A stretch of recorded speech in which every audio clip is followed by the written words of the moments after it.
आज मैं आपके साथ एक बहुत ही महत्वपूर्ण बात शेयर करना चाहता हूं। एक ऐसी सच्चाई जो हमारे स्पिरिचुअल जर्नी को कंप्लीटली ट्रांसफॉर्म कर सकती है।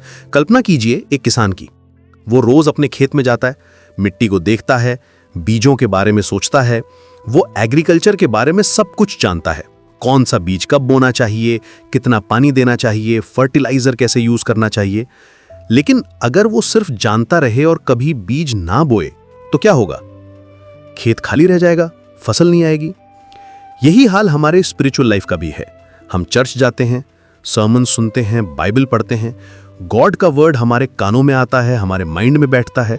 हम नोट्स भी बनाते हैं, वर्सेस भी याद करते हैं। लेकिन सिर्फ सुनना काफी है क्या? जीसस क्राइस्ट ने बहुत साफ शब्दों में कहा था कि जो मेरी बात सुनकर उस पर अमल करता है वही मेरा सच्चा शिष्य है। यहां पर दो चीजें हैं, सुनना और करना। दोनों इक्वली इंपॉर्टेंट हैं। एक कारपेंटर को देखिए, वो अपने टूल्स के बारे में सब कुछ जानता है। हैमर कैसे यूज करना है, सॉ कैसे चलाना है, वुड कैसे मेजर करना है। लेकिन अगर वो सिर्फ थियरी में एक्सपर्ट रहे और कभी एक्चुअली कुछ बनाए ही ना, तो वो कारपेंटर कहलाने का हकदार है क्या? हमारे साथ भी यही होता है। हम गॉड के प्रोमिसेस के बारे में जानते हैं, उसकी टीचिंग्स के बारे में पढ़ते हैं, लेकिन जब रियल लाइफ में चैलेंजेस आती हैं तो हम पैनिक करने लगते हैं।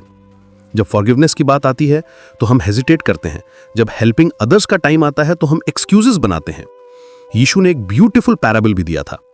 उन्होंने कहा था कि जो व्यक्ति उनकी बातें सुनकर उन पर अमल करता है वो उस वाइज आदमी की तरह है जिसने अपना घर चट्टान पर बनाया था। जब स्टॉर्म्स आई, बारिश हुई, हवाएं चली, तो भी घर टिका रहा क्योंकि उसकी फाउंडेशन मजबूत थी। लेकिन जो सिर्फ सुनता है और करता नहीं, वो उस फूलिश आदमी की तरह है जिसने अपना घर रेत पर बनाया।